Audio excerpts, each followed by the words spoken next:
Assalamualaikum warahmatullahi wabarakatuh. Saya Umi Arifatus Sangada, NIM E 2019-2361. Di sini saya akan menjelaskan materi tentang macam-macam kekayaan intelektual. Menurut Saifuddin 2021, ada beberapa macam hak kekayaan intelektual. Yang pertama itu ada paten. Paten sendiri adalah hibah oleh negara untuk penemuan atau yang ditunjuk, memberikan hak eksklusif untuk membuat, menggunakan, menjalankan, dan menjual penemuan untuk jangka waktu yang terbatas dengan imbalan yang dituangkan dalam dokumen paten sendiri. Sedangkan untuk mendapatkan hak paten sendiri menurut Jimerel 1996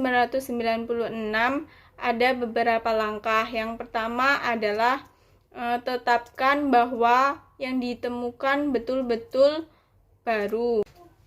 Yang kedua adalah dokumentasikan produk-produk yang ditemukan. Yang ketiga adalah telusuri paten-paten yang telah ada. Yang keempat adalah pelajari hasil telusuran. Dan yang terakhir atau yang kelima adalah pengajuan lamaran paten. Yang kedua adalah hak cipta atau copyright. Hak cipta sendiri adalah hak istimewa guna melindungi pencipta atau orisinalitas ciptaannya, misalnya karangan, musik, lagu, dan hak untuk memproduksi, memperbaiki, mendistribusi, dan menjual.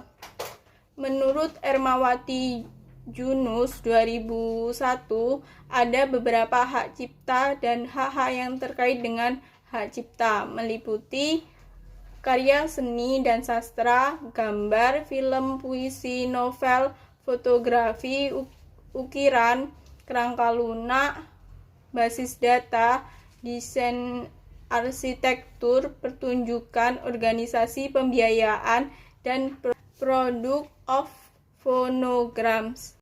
Yang ketiga adalah merek dagang atau transdemak. Merek diatur dalam UU nomor 15 tahun 2001 tentang merek. Sedangkan untuk memperoleh pendaftaran merek diatur dalam Peraturan Pemerintah atau PP nomor 23 tahun 1993. Merek dagang tidak perlu penemuan yang unik seperti berlakunya pada paten dan intelektual lainnya. Menurut pasal 1 ayat 1 UU nomor 19 tahun 1992 tentang merek, merek adalah tanda berupa gambar, nama, kata-kata, huruf, angka-angka, susunan warna, atau kombinasi dari unsur-unsur tersebut yang memiliki daya perbedaan dan digunakan dalam kegiatan perdagangan barang dan jasa. Macam-macam merek. Menurut pasal 2 UU nomor 14 tahun 1997, merek dibagi menjadi dua golongan. Yang pertama ada merek dagang dan yang kedua ada merek jasa. Sementara menurut Kamil Idris 2008, fungsi merek adalah yang pertama memberikan jaminan kepada konsumen untuk membedakan satu produk dengan produk yang lainnya. Yang kedua, membuat perusahaan dapat membedakan produk-produk yang mereka miliki. Yang ketiga, merupakan alat pemasaran dan dasar untuk membangun citra dan reputasi. Yang keempat, dapat dilisensikan atau waralaba sehingga menjadi sumber penghasilan langsung kepada royalti. Yang kelima, merupakan bagian penting dalam persetujuan waralaba. Yang keenam, dapat menjadi aset bisnis yang sangat berharga. Yang ketujuh, mendorong perusahaan untuk berinvestasi dalam memelihara, menjaga, dan meningkatkan kualitas produk. Yang kedelapan, merupakan hal yang sangat bermanfaat untuk menambah pendapatan. Sedangkan tujuan merek itu ada 4. Yang pertama, sebagai identitas perusahaan. Yang kedua, alat promosi. Yang ketiga, membina citra. Yang keempat, mengendalikan dan mendominasi pasar. Dan yang keempat adalah desain dan kerahasiaan. Untuk menjamin dan melindungi kekayaan intelektual, desain dan kerahasiaan dagang diatur dalam Undang-Undang Rahasia Dagang diatur dalam UU Nomor 30 Tahun 2000 tentang Rahasia Dagang. Sedangkan desain diatur dalam UU Nomor 31 Tahun 2000 tentang Desain Industri.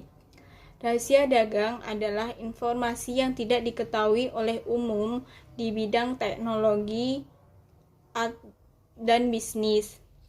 Menurut Ermawati Yunus 2001, ada 3 macam desain. Yang pertama adalah desain industri, adalah suatu karya intelektual tentang bentuk, konfigurasi, komposisi, garis, atau warna yang memberikan kesan estetik.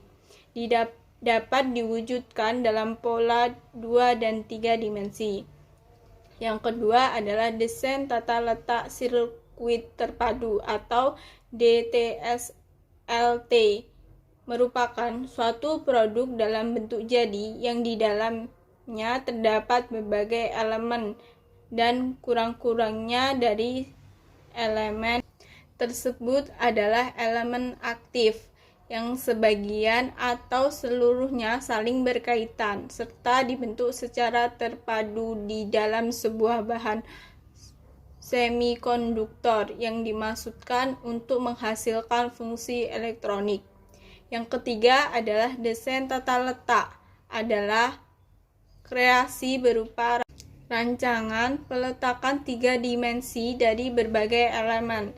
Sekurang-kurangnya satu dari elemen tersebut adalah elemen aktif, serta sebagian atau semua interkoneksi dalam sirkuit terpadu, dan peletakan 3 dimensi tersebut dimaksudkan untuk persiapan pembuatan sirkuit terpadu. Desain sendiri merupakan salah satu faktor yang menentukan pilihan konsumen. Selain desain yang ditentukan kompetisi atau pilihan konsumen, ada beberapa faktor yang menentukan pilihan konsumen atau disebut faktor kompetisi, yaitu meliputi harga, kualitas, desain, citra merek, kemudahan dalam pemakaian, kendala, tampilan, dan promosi. Sekian materi yang dapat saya jelaskan. Bila ada salah-salahnya mohon maaf. Wassalamualaikum warahmatullahi wabarakatuh.